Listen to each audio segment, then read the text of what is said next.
Un gusto, un saludo siempre cordial desde la Asociación de Gestores Integrales de Riesgo, que tienen su base desde Esmeraldas, pero ámbito nacional.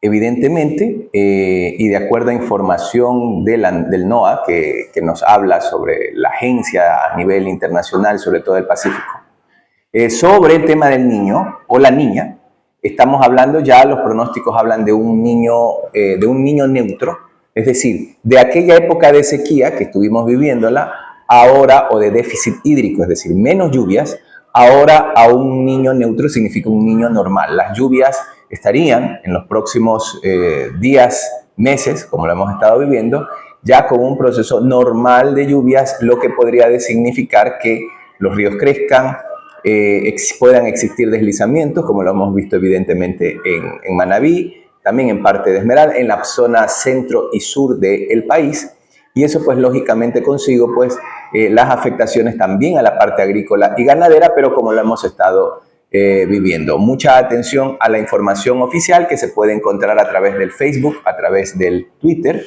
o ahora X y Telegram sobre la información que nos puede proporcionar el Instituto Nacional de Meteorología e Hidrología, en donde podemos observar claramente cuáles son, desde la fuente oficial, cómo podría ser el comportamiento del clima o del tiempo a corto y mediano plazo. Y hacen incluso hasta una semana o 2 o 3 días las alertas meteorológicas. Lo cierto es que serán meses de lluvia. Se mantienen los meses de lluvia.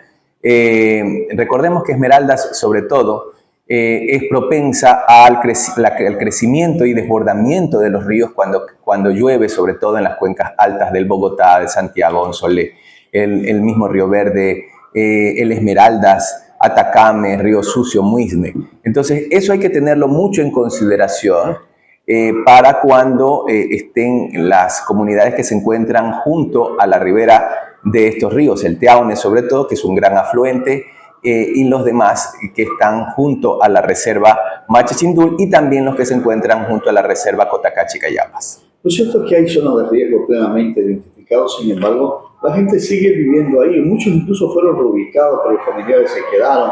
Esas zonas de riesgo permanecen, siguen latentes y es un peligro. Termina el invierno, pasa la lluvia y retorna a los ciudades.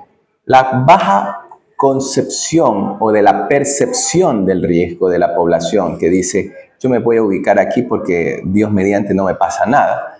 Pero hay que entender que cuando hablamos de la naturaleza o cuando hablamos de cuestiones de tiempos de la Tierra, en algún momento dado puede llegar en ese lugar donde pasaba un río, lo más probable es que exista un desbordamiento en próximos años. En un lugar donde existe un terremoto, es muy probable que en los próximos años, tanto a mediano o largo plazo, pueda existir. Es decir, son procesos recurrentes y cíclicos. Y en base a eso, la población lamentablemente no ha aprendido, hablando de Latinoamérica, Esmeraldas no es la excepción, y pues ahí es donde, y cuando hablamos de Esmeraldas de provincia, entonces ahí es donde se generan este tipo de problemas, ¿no? O sea, son agudos y lamentablemente podemos llegar a tener deslizamientos o movimientos en masa que han sepultado a personas, como en el caso de Tabete, 13 personas en el año 2014. Entonces, eso puede llegar nuevamente a darse en otros sectores y la erosión agresiva que viene existiendo los bordes de los ríos por la creciente y la sedimentación, como en el caso de la isla Luis Vargas Torres, junto, ¿no?, entre Esmeraldas y Tachina, lo que puede generar es un mayor o un aumento de la cota de inundación en sectores donde antes no se inundaban o se inundaban muy poco. Por esta cantidad de sedimentos, las zonas son mucho más afectadas, cada día aumentan. Dicen, a veces esto no se llenaba, pero ahora sí.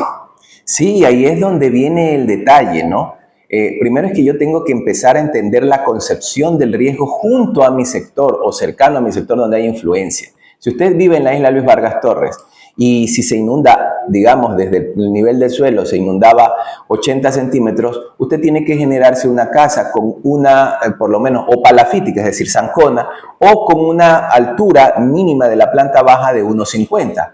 Quiere decir que si es que el agua ingresa, yo no tendría mayor problema, sin mis vecinos. Ahora hay que entender otro proceso que se llama anegamiento. En la isla Luis Vargas Torres y otras comunidades si bien es cierto, hay lugares en donde hay personas que han previsto el riesgo de inundación, pero otros no. Entonces el agua se empoza en algunos lugares porque existen bajo condiciones de relieve, y eso es lo que genera el foco infeccioso, sobre todo para enfermedades de la piel o enfermedades o vectores como los mosquitos. Lamentablemente eso siempre se va a dar en sectores como la isla Luis Vargas Torres, y sobre todo súmele a que no hay alcantarillado por el alto nivel freático. Si usted cava es a muy corta altura o profundidad, usted encuentra agua. Eso hace muy difícil y sobre todo muy alto el presupuesto para que instituciones, tanto que tienen la competencia como otros que quieren aportar, lamentablemente no puedan construir servicios básicos que son de calidad y que son derecho de la comunidad, pero al tener este bajo concepto del riesgo o baja concepción, la gente lo acepta y termina generándose un proceso cíclico como lo vemos cada año en la isla Luis Vargas Torres.